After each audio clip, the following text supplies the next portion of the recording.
Back Issue Book Club, a weekly examination of the most memorable storylines in comic books. I'm Tristan Cooper, and boy, is my mouth tired. And we've got... I was waiting for it, and it was exactly what I hoped you'd say. It was good. It's all great. Who else do I have with me here today?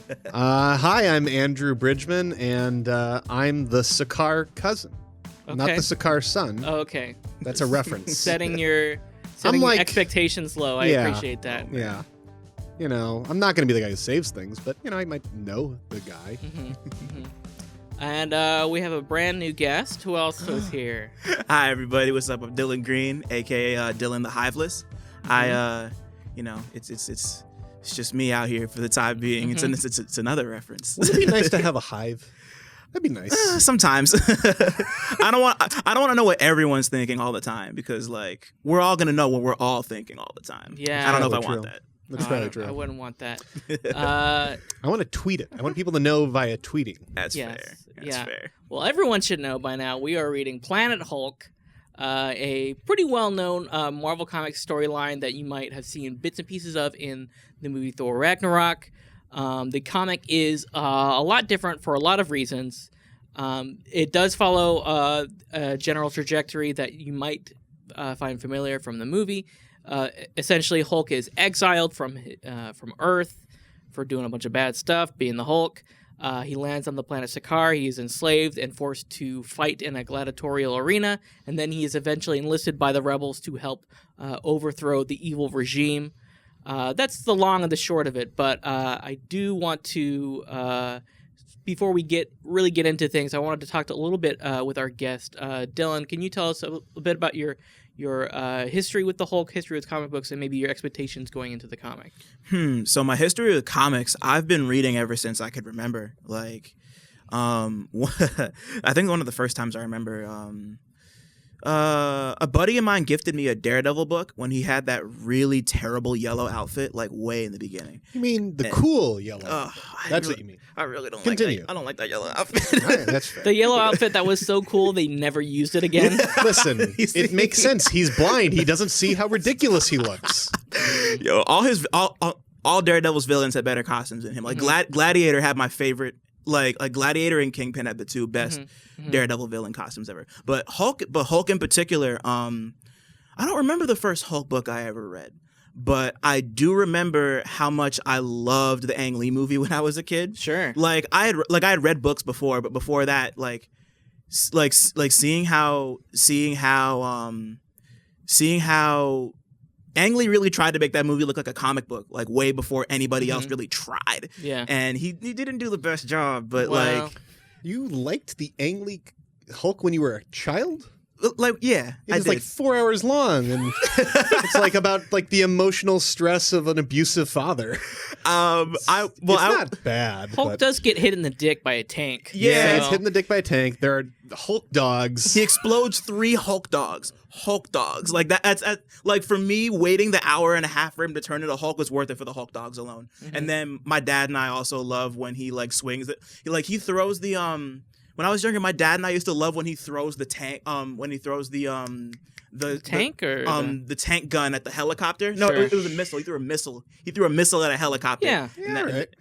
Some good moments in that film. Still very funny. Nick Nolte, you could understand. That was the last time I could understand what he was saying in a film. Yeah. Before he just turned into pure growl. Yeah. In that boxing movie or that MMA movie, I forget what it was called. That you bring up that moment where it's just like pure that one singular moment in the Ang Lee Hulk movie where there's a lot of bombast, and I feel like this comic has like that like every like 20 pages maybe. Yeah. There's always like set piece after set piece.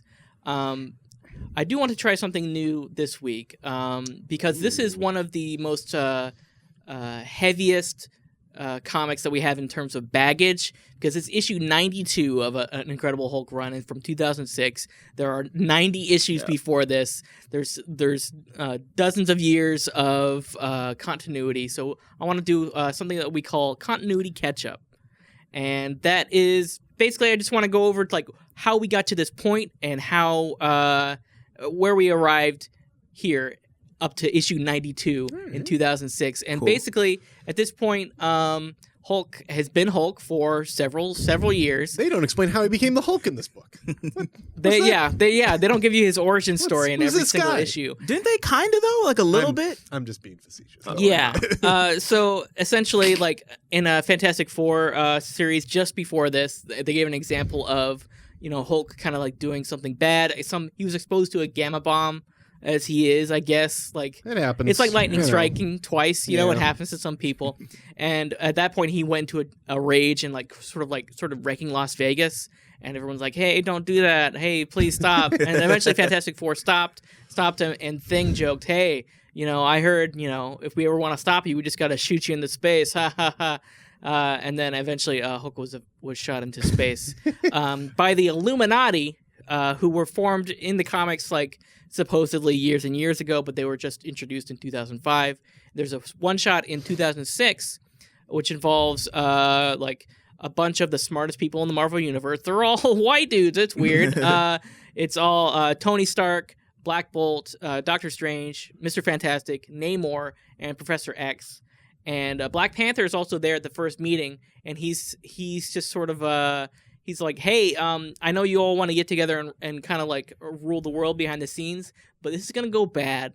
I don't think this is a good idea. The moment that one of you disagrees, it's all going to go rotten, so I'm out." He does come back later. He does come back later and rules the Illuminati, which is also pretty good. Pretty good stuff. That's my king right there. Yeah, exactly. But before all that happens, they get together and "Hey, Hulk is uncontrol. We can't control him, and we're also scared of getting our asses beat by an unbeatable monster who only gets stronger and stronger the more you fight him. And so we're going to shoot him into space. We're going to exile him."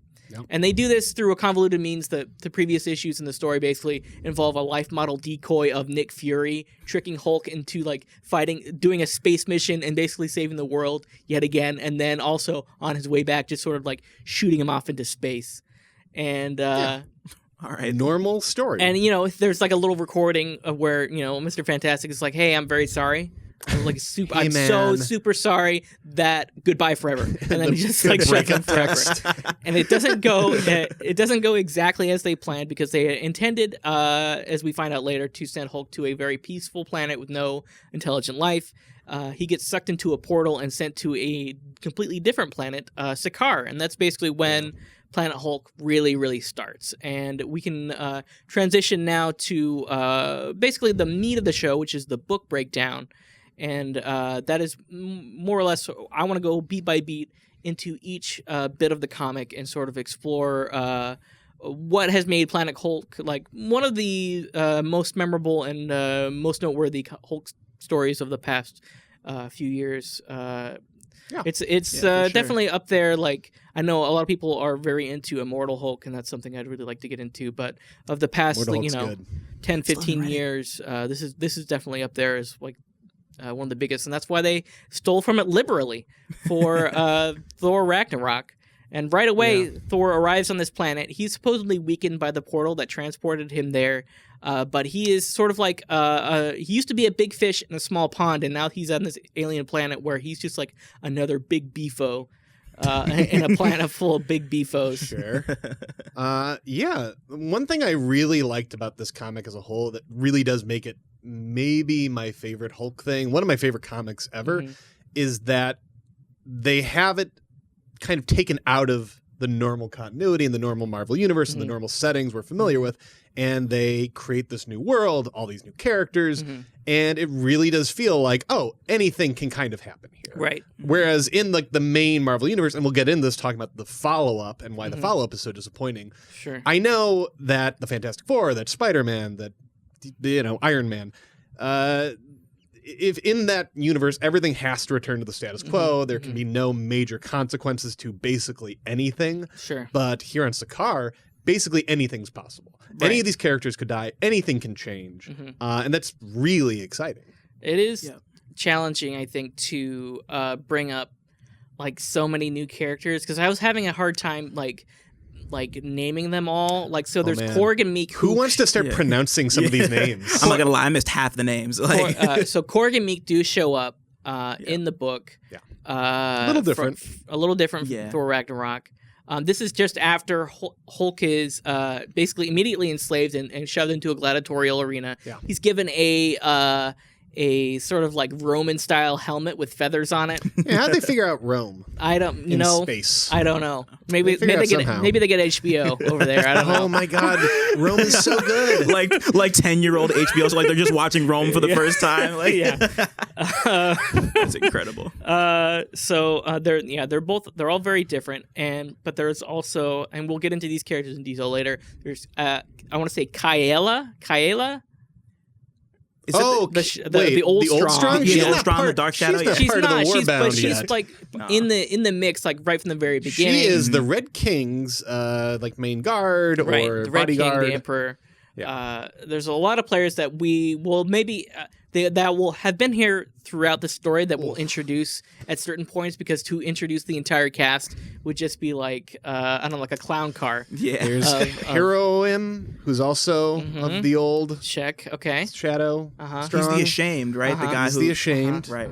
There's Miek. Yep. There's the Brood. Yeah. No name. Yeah. No name Brood. So Hulk eventually comes to sort of like get together with a group of people or group of aliens, or there are no other humans in the story at all besides some dream sequences we'll touch on. Yeah. But they're all aliens. They're all weirdos. They all band together to become the Warbound, I think is what they end up calling themselves.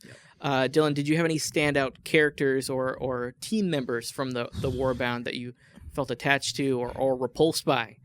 Well, Miek was probably my favorite, just because I saw a lot of myself in him. But like also as we go on, like his origin story really it really shook me. Like just him having to watch his father get killed by watching his father get killed by the Pinkskins, and then just watching his whole journey becoming the king and becoming this big stag beetle looking guy. Like that really touched me until he got kind of bad. Yeah. But until he got kind of bad. Yeah. Miek in the movie does not talk. No. He's this guy. He's Which is just the weird. little scissors guy. You get little nice hands. Yeah. He's like the clampy guy from Futurama, but does not say clamps all the time. Yeah. And doesn't have like any kind of personality at all. Yeah, and Well, I see he got personality. he's got he's it's feisty. mostly stabbing. He's feisty. It's mostly stabbing, and No, the you're right, personality is all Korg, which is Taika Waititi. Yeah. Did you read Korg's dialogue in a New Zealand accent? No, I No, didn't. I didn't either. I didn't, because he doesn't like look. Peter Jackson? Yeah. That's my Peter Jackson. Oh, See? wow. I wasn't in a Flight of the Conchords mood reading this book, so I wasn't really feeling it. All right. Yeah. That's fine. We've got Korg present, Reason? Miek present. I'd say the New Zealand accent is definitely one of like the top 10 accents. Yeah, Absolutely. 100%. Yeah. It's like No, nice and soft. I definitely thought of him more as like an Optimus Prime. Yeah. In this book, that's how he's got written. That's but how he's written. Definitely. Is a very serious. Got a little Hellboy look to him, kind of. Yeah, like very, Mike very Mignola look. Very stoic guy. Yeah. Yeah, definitely. Yeah. And so I know we've compared a lot to the movie so far, but this is around the time soon after they do a bunch of fights. There's a lot of like really cool set pieces. Like for the first I don't know, maybe third of the book itself is just them getting thrown into like worse and worse situations. Like there's I think it's a little bit later that there's a lava pit situation. There's a Hulk fights a lava monster, and he's fine. He's mostly fine. Yeah, it's He gets no a little big burned, deal. but- He gets bombed. There's a lot of stuff going on. Yeah, and then later he literally cracks the planet in half to like bring up magma to kill people with. Like That's a little later, but yeah. Yeah. And he incredible. does get stronger and stronger over the course of the book, I think, because he's like he's like a normie on the planet basically at first, and is only through sheer rage and determination. It's very anime like in that way. Yeah, that he just tries so hard that he pieces the world back together and then breaks He's it a apart. shonen. Yeah. Did I use that right? Yes. Cool. Absolutely. He's a shonen. As long as we don't ever have to talk about this again, you got it exactly right.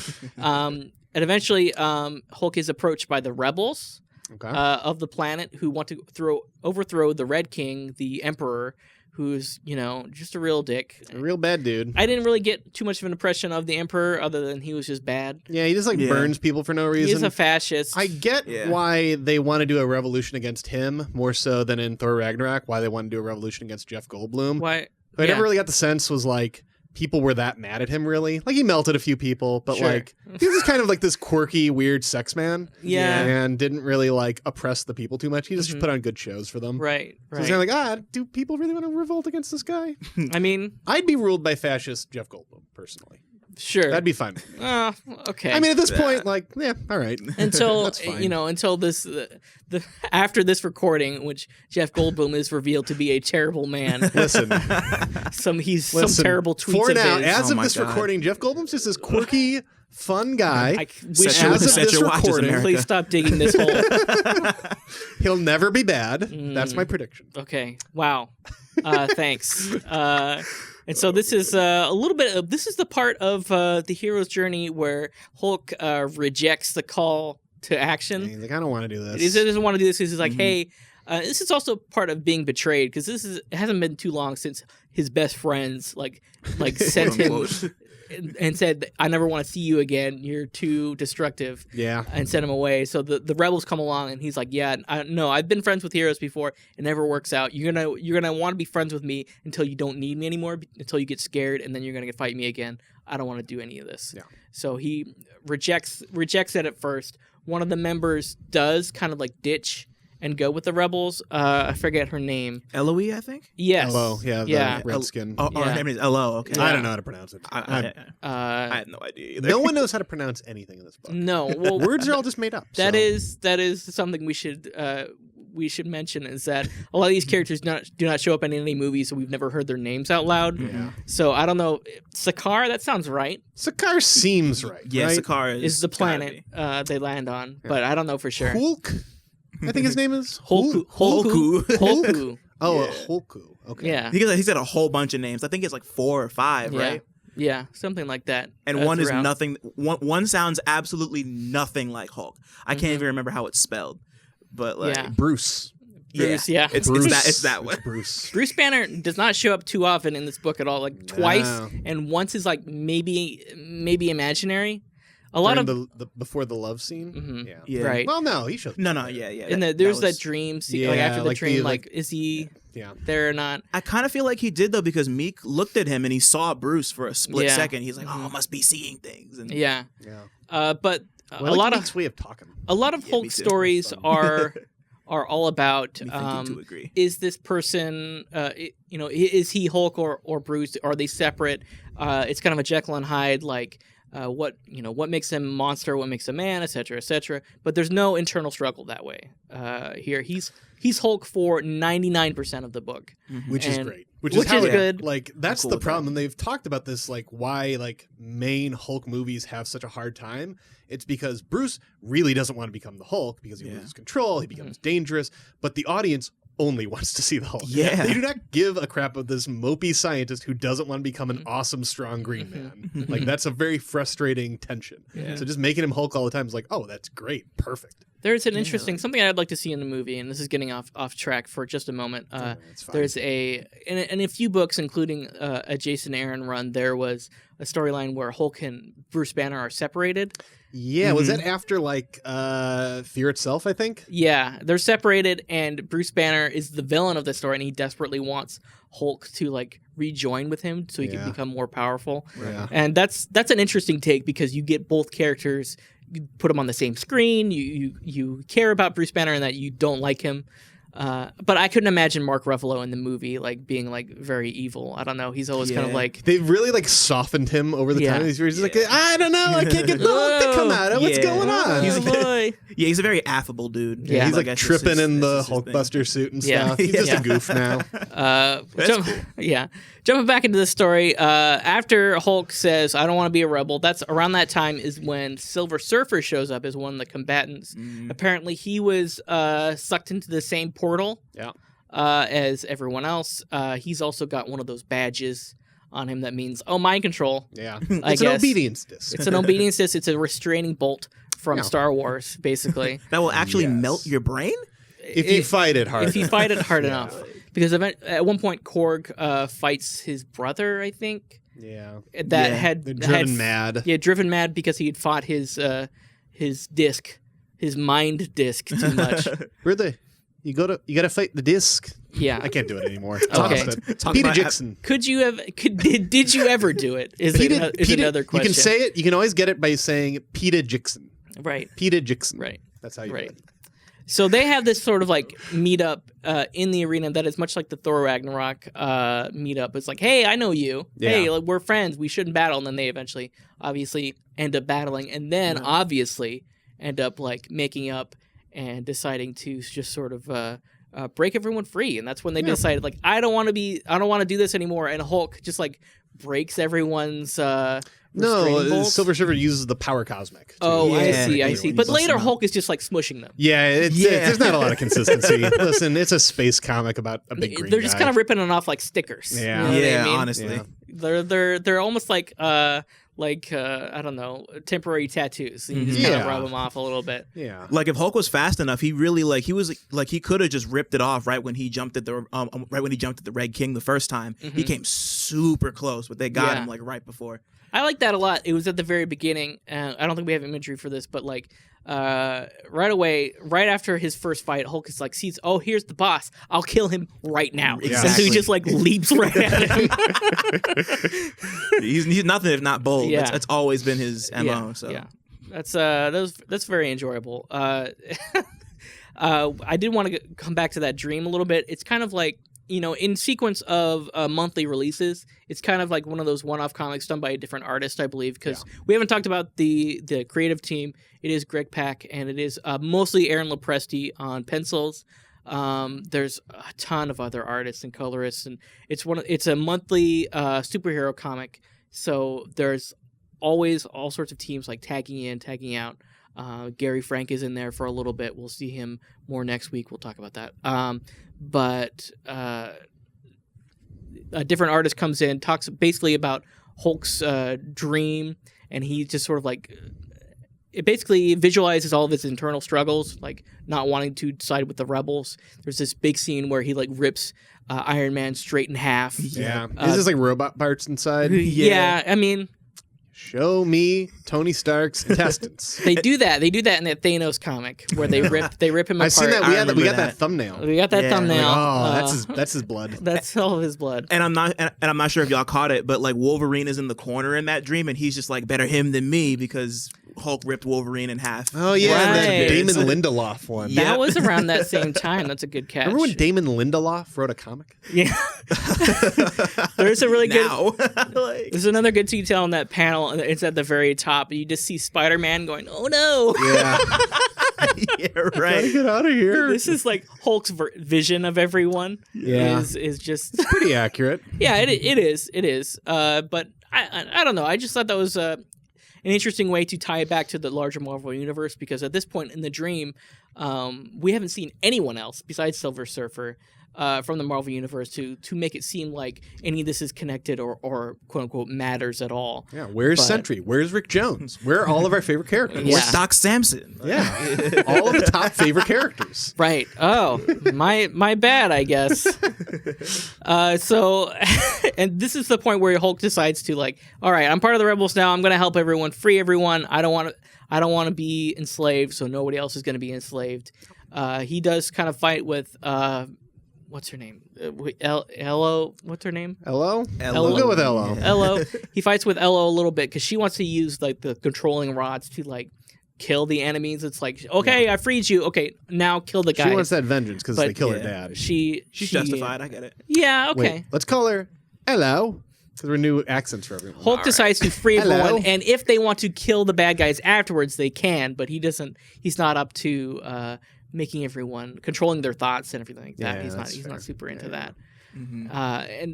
And again, like between all of these like moments, there have been so many like huge set pieces because this is a long book. This is the longest one we've done so far. I think it's 12, 14 issues, something like that. Yeah. And there's a lot of like back matter. There's also a sequel series. There's it's a big one. It's a big one for sure. And we're touching on like some of the biggest moments, but you know, if you're reading along at home, you might point something out that's really cool. I'm sorry we missed it. There's just There's just so much, and we haven't even talked about hot Miek. Oh my Miek God. gets hot. Meek gets so thick. Miek starts Jesus. out little wormy, kind of like spindly little dude. Then he goes into a Yeah. cocoon, Yeah, and he and gets just- buff. He starts off as like Steve Buscemi, and then all of a sudden, nope, he's Tom Hardy.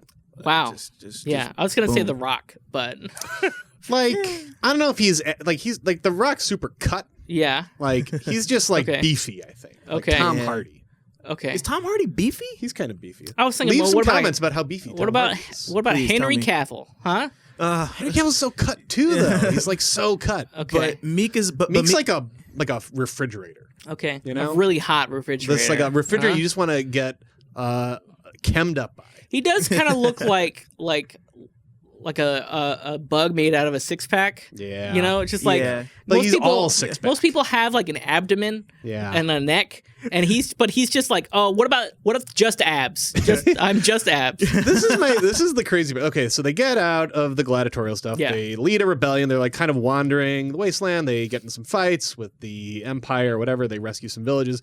Every time they rescue a village, like, oh, thank God we're saving these people from the Empire. Oh, they also have a bunch of slaves. Meek, just get over that. yeah. You just don't worry about that. Like the first two villages they free, they're like, oh, we got a bunch of slaves in here. They're all like Meek's species. And Yeah. they're like, but like Meek, stop causing a fuss. Yeah. It's fine. Yeah, like he grabs them all and he's just like, okay, so like just like lay low, guys. Like we're gonna. Like Meek, don't kill all these people. They had a couple slaves. They'll What get- are you gonna do? They'll Not get everyone's there soon perfect. enough. And yeah, like it's even crazier because they made him look like a DeviantArt Bugs Life character. Like I just imagine him as like some sort of like Yeah. gothic horror version of like the stag beetle from A Bug's Life. Like He's kind of like the grasshoppers, I think, right? a little bit. Like for some reason I'm getting like what was that? Wasn't there like a blue beetle or something? Like Yeah. not one of the little roly poly dudes, like a big like He was a tank looking Who's dude. on the good side, right? I think the beetle one. Yeah. It's been a while since I've seen a Bug's Life. Y'all seen Ants? Is there I any haven't- Ants I haven't references seen we it. can make? Oh god. I wish we. No, we can't. Yeah. We can't go there. Okay. But that is a good point because Meek starts to get his own followers from the slaves that he frees. Yep.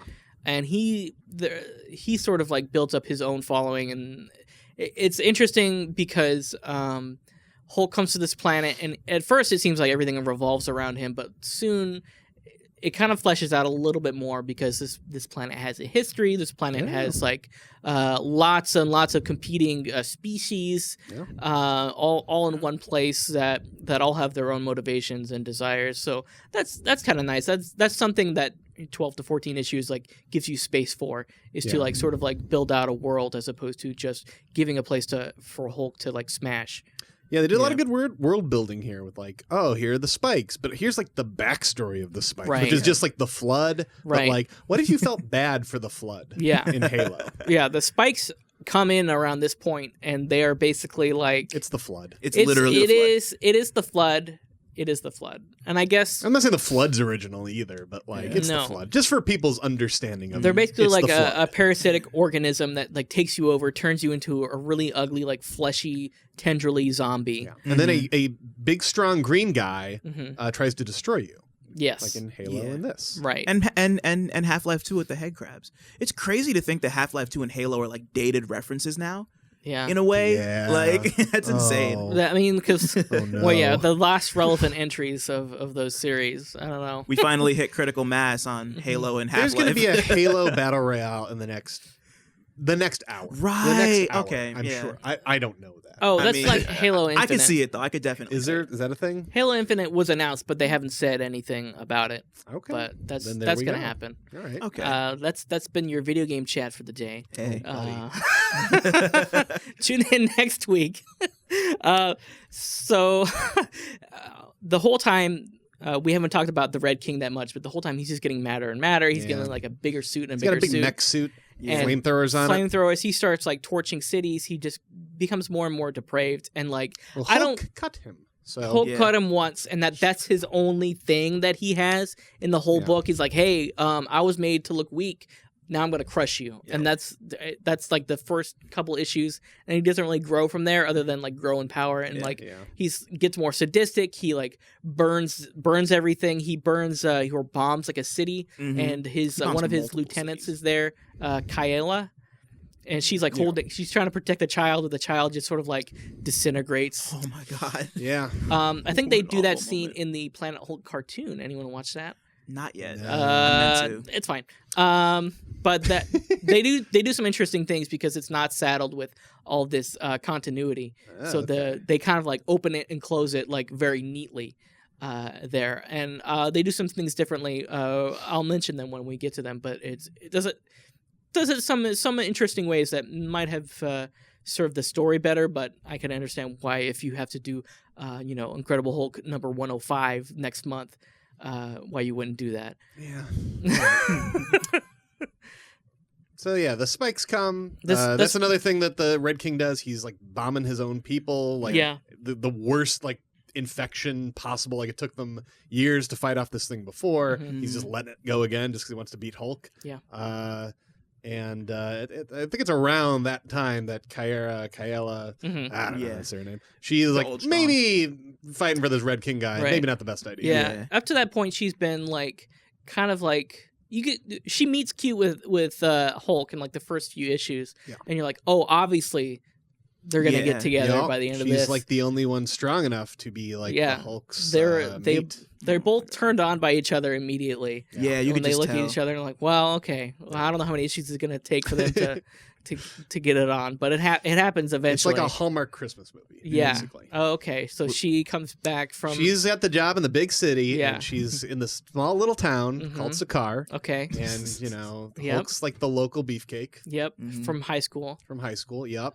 And they're very antagonistic towards each other, but They got a and the little red and then the attention, Red but it's- King is the boyfriend from the city. Oh, he's like the Yeah. slick, cool. Yeah. He just cares Yeah. about business. His Uh-huh. Letterman jacket. Wow. Or, his Letterman mech suit. Yep. Sure. Yeah. Wow. That's another film right there. We've got right there. A Hulk rom-com. A Hulk for I'd see Christmas. that. Yeah. I would honestly take a Hulk rom-com over a Venom rom-com any day. I'm going on record saying Wow. that right Wow. Why do we have to choose? Why now. not have both? We could have both, but I'm probably going to enjoy the Hulk one more. Just, Yeah, just going out I there. don't know.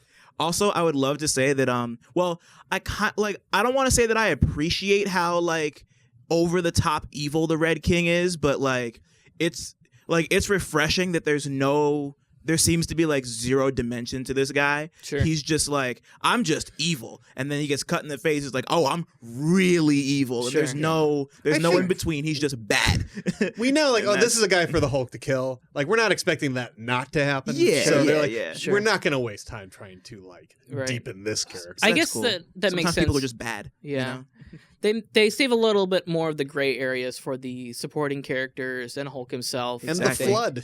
And In the They flood. make you feel bad for the even flood. even the flood. Like, Uh, they're stuck on the moon, guys. yeah. They don't want to be stuck on the moon. Eventually, they enlist the help of I don't know what they're really called, but I've been calling them the Spike Lords, Oh yeah, Yeah. who are basically like these big, like kind of like blobby, like humanoid looking like glow a things. little. Yeah. And they were originally the Spikes, but I think did they come through the portal or where did they come through No. originally? They were like floating around space, Right. And because they like feed off of like cosmic energy in space. Yeah. And like that's how they normally And they got feed. trapped on a planet, and they're like, "Well, we don't have any space food, I Yeah. guess, so we should just eat people." Yeah. And eventually, That's what you do. they were banished by the Red King Yep. because some kill bots were sucked through a portal. Also, Yeah. these Yeah. big kill zone, The Wildabots. Jinro looking bots. No, that's different. Oh The no! What? the Death's What? Head bots. Oh, the Death Head bots, the one that work for the Red King. Okay. Right. Not the ones that.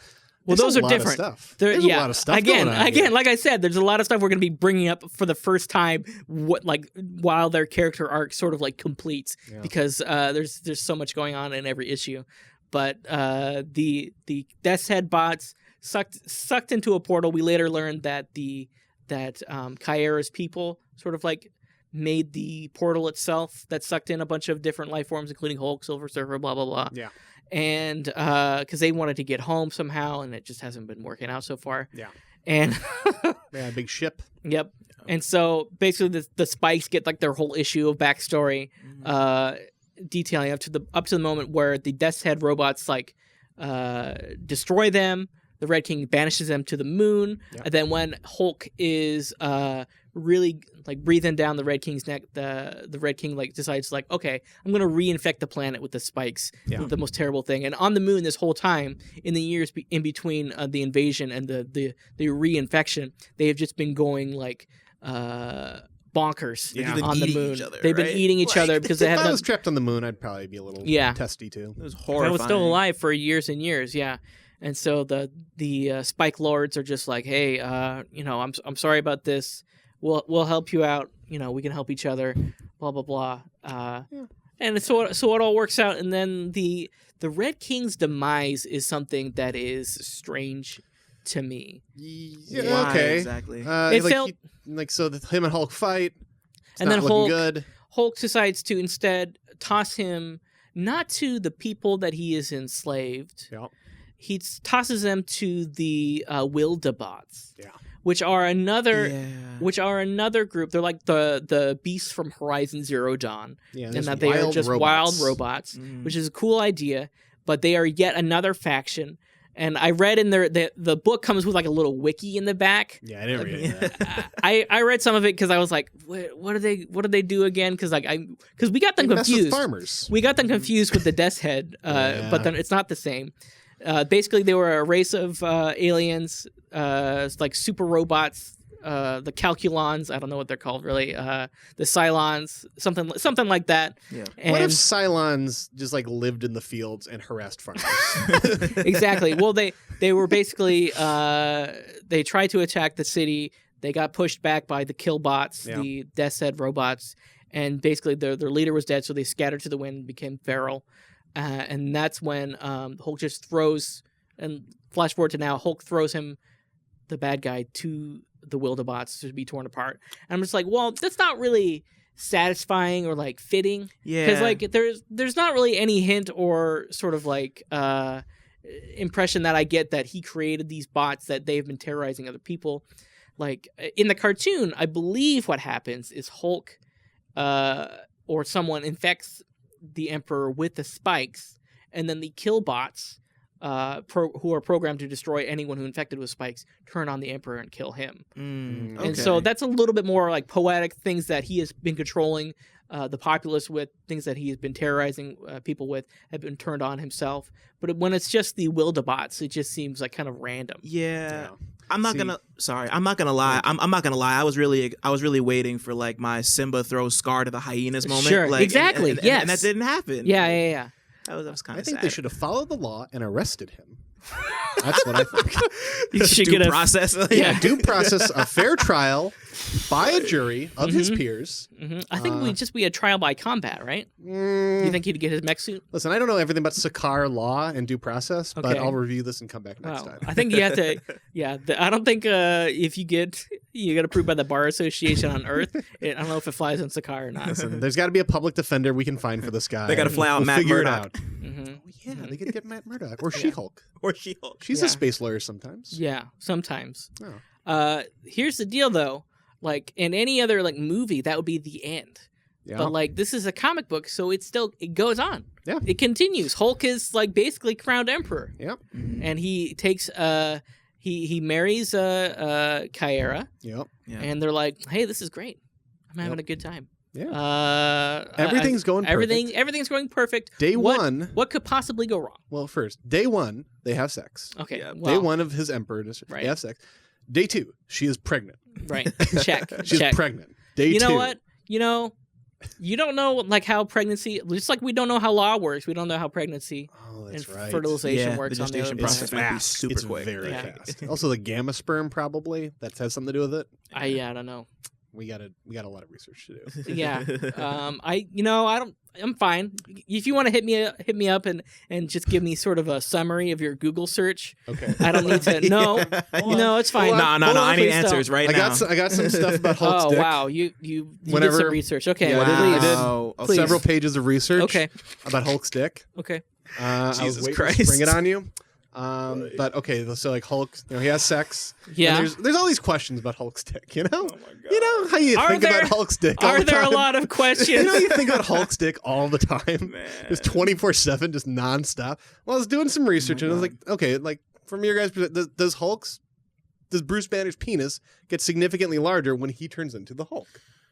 What's your guys' take? Proportionally, Yes, absolutely Just it bigger. does. He You gets think it's bigger? yeah, Like 1,000%. flaccid. Yeah. Flaccid. Yeah. Okay. he gets bigger. Yes, he gets bigger. His bones grow. Okay. So what's the science behind that? What's the science behind his bones Do growing? you think he grows super big and everything grows big except for his dick? Okay, Tristan. I did some research on this. There's a condition called acromegaly, which is what like Andre the Giant had. That is like excessive bone growth caused by pituitary gland issues that happen, and it can cause gigantism too. So like this is something that could explain a lot of the Hulk stuff. He has bigger hands and feet than proportional necessarily even to his bigger side of his body. Don't shake your head. I have 3 pages of research.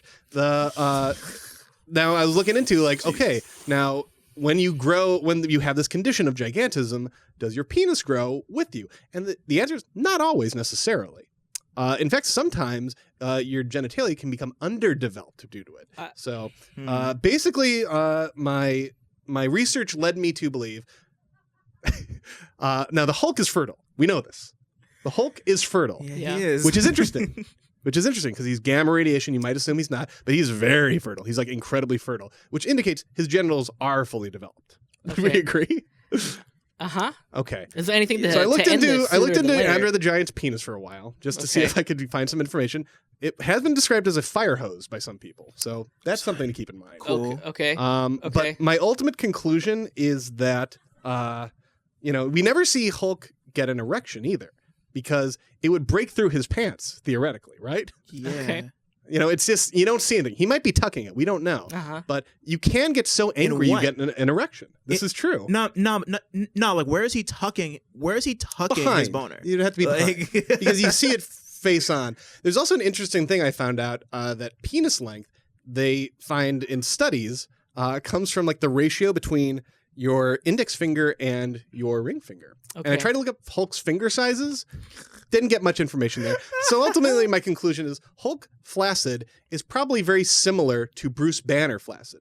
But when he gets an erection, it gets enormous. It's just like Bruce Banner. He's a grower, not a shower. So I actually 3 pages of data. Yeah. No. I didn't get I'm to go getting into that. everything, but And you I'm confused- very confident. I'm glad you brought all this information and you confused two robots. That's fine. that's insane. I don't know how to pronounce any names. I don't know what robots are. But Okay. I know everything about Wow. Hulk's penis. Thanks for being prepared. Dylan, do you have anything else? Anything else? Please save me. Wait, I actually want to Captain add. America's dick. Did Okay. it grow with him when he got the super Okay. soldier? I actually want to add one more thing. To Okay. this. Dylan, thank you. please. Thank you. So we have to consider how big the Hulk's body is and how much blood there is. Okay. Oh yeah. So that's all I got. yeah, does he like, get more blood somehow? The blood flow. The blood flow has to be crazy. That's it. That's gotta all. be- That's all I want to say. See, So that's a let's good move point. on. So let's move on to the fact that Tristan, tell me what you know about Well, all of this. I wish I was Kyra right now because she blew up and died.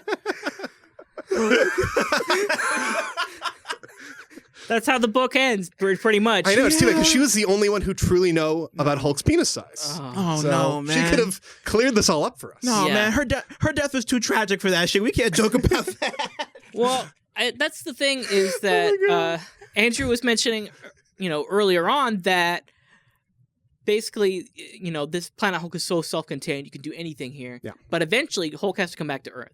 Like this storyline lasts a year, like Yeah. real time in our time, and so like that's a long time for Hulk not to be in the Marvel universe. Yeah, at the large. whole like House of M stuff was going on without him. So Yeah, they right. need a reason for him to come back to Earth, and like with as it stands, when he's very happy with his wife ruling over a planet, like why would he ever leave? Yeah. And the answer is blow up his wife, basically. Yeah, well, it fits really well with the story the way they handle it because throughout it's all about vengeance and fighting, and at the end it's like, well, what happens to these people who have been so defined by violence and vengeance when all that ends, when there's a Right. time of peace? Sure.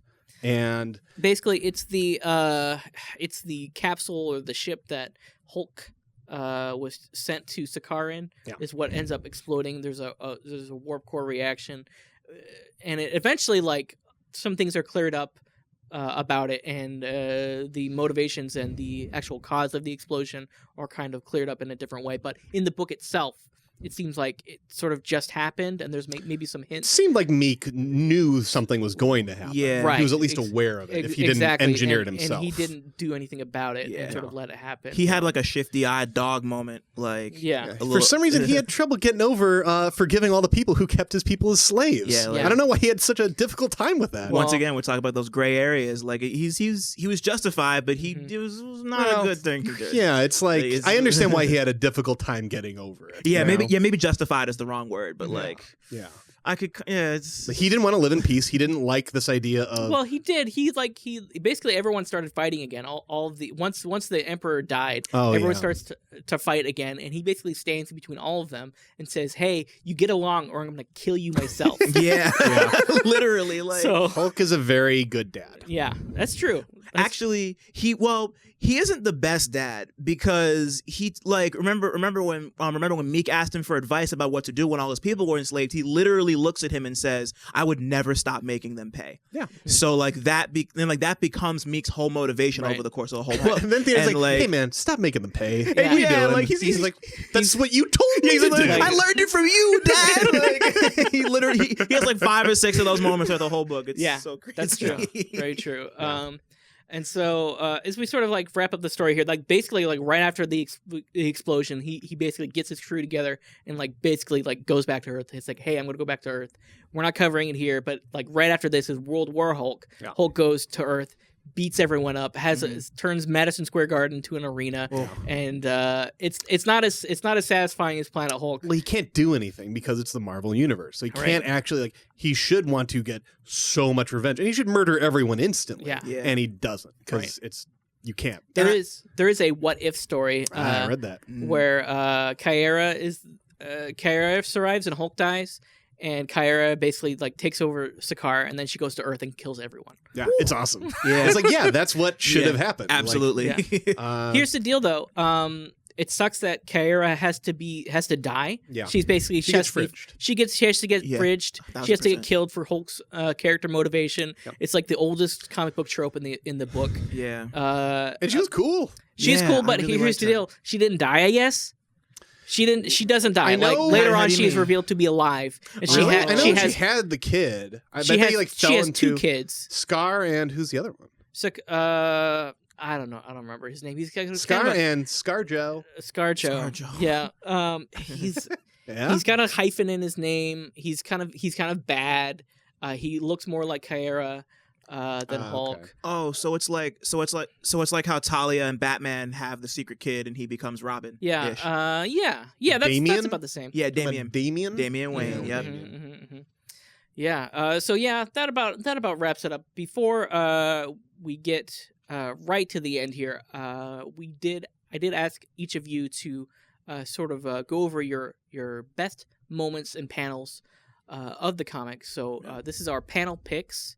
Dylan, what did you bring? What was your best moment? My best moment, it was so hard to choose, but I really had to go with the foundational moment of them forming the Warbound because this is where we learn everyone's origin story. We get to like understand or kind of sort of understand everyone's perspective and like really get to know the characters. And then of course that one little moment where they all put their hands over over their dead brother's body and they just say their names. It's like, to me, it really established this point where Hulk kind of feels comfortable enough, like that's the moment where he felt even just a little comfortable enough to let people in. Sure. And like that's where he really started to become like the Commander Shepard of like Sakaar and like really start going around and being like, yeah, we want you, come fight for us. Like that was like, to me, that was the foundational moment for quite literally everything that happens in the rest of the book. Good, bad, everything. So like it was just a nice. I didn't think about that. moment. That is a significant moment for him because at that point he'd been betrayed by the Avengers, basically, the Illuminati, and for him to sort of like love again is a big deal. Learning to trust. Yeah. And it makes sense that he would fall in with a group of monsters, basically, as opposed to a bunch of normies like Doctor But who's Strange. the real monster? Okay, question. all right, fine. Is that Andrew? what was Why your? are you so nervous? I'm tapping my Why are head you out so- of frustration right now. What was Andrew. your panel pick? And it can't be anything to do with any part of Hulk's anatomy. How about that? Okay, all right. What if it's the spirit of his dick that I'm talking about. No, I was. Come on. You kind of. Yeah, I was gonna definitely make a Hulk reference there. Okay. But it's a bit at the end where Hulk's taking over the planet, and him and Kara are like kind of looking over things, and she's like, "You made this horrible, crappy desert like flush with life, and it's all great. And also, I'm pregnant." And Hulk's is like, kind of like one of these, like, "Oh, wow, I did not expect this." Yeah, that and it's just face. this very nice moment. Like, Hulk doesn't get a lot of nice moments. He doesn't get a lot of like, "Oh, you did a good thing, Hulk. Good job." Yeah. And also, you have a kid on the way. And it's like, that's really nice. That's really, it gets obviously all torn to shit very soon. But I was like, that's a very nice moment in a comic filled with like a lot of just violence and bad stuff happening. And at that moment, I was like, this is not going to last. Something bad's going to happen. Yeah. And it did. And it did pretty much immediately. Yeah. This is related to Hulk stick, though, because it's about him getting someone pregnant. So All right. I feel like I got it there. All right. The moment also reminds me of like in the very beginning when Hulk first gets into the arena and he's like, "Oh, nobody can hurt me," and then somebody like cuts his arm and like he has that one little moment where you see his face and he's just like, Yeah, that was a great panel. he sees his blood and he's like, no. "What?" He just loses his mind. Like, what? But That was good. just Hulk faces in Planet Hulk. Like, look out for the faces. He's got a lot of good faces in this one. He really does. Tristan, what about you? Did you have like a big panel that really meant something to you? Mine isn't nearly as significant as both of yours. Okay. Yours both are very thoughtful and very nice. Thank you. You don't say I'm thoughtful. Right? I chose a bombastic splash page of Hulk just wrecking a bunch of the Death's Head robots. Yeah. And it's just like, it was very indicative to me of like how like wild and zany and like fun this comic can be, and that it's just like Hulk is like, he's wearing a bunch of weird gear, like gladiator gear. He's smashing up a bunch of like Jinro Killzone looking robot things. That's pretty cool, and it looks great. It's a great action shot, and it's like, oh, I'm having a lot of fun in a superhero comic. And that I feel like there's a lot of those moments in this book. We talked about the lava sequence that we didn't really get to cover that much. Yeah. There's a moment where Hulk just like jumps up to just like shield his crew in front of a bomb that just goes off in the sky. There's a lot of like big scale like action moments and like there should be in a Hulk comic, I think. So I was very happy. With that. And that about wraps up our time today. Thank you all so much for joining me. Dylan, Andrew, thank you so much for joining in today. Appreciate you having me. Mm-hmm. Next week, we will be reading Shazam. That is, for those reading at home, that is the Jeff Johns, Gary Frank, New 52 Volume 1. And that is cited as a lot of the influence for the upcoming movie, which I am fascinated by. It could be fun. Could be fun, and it could be fun to join us. So until then, we will see you in the funny papers.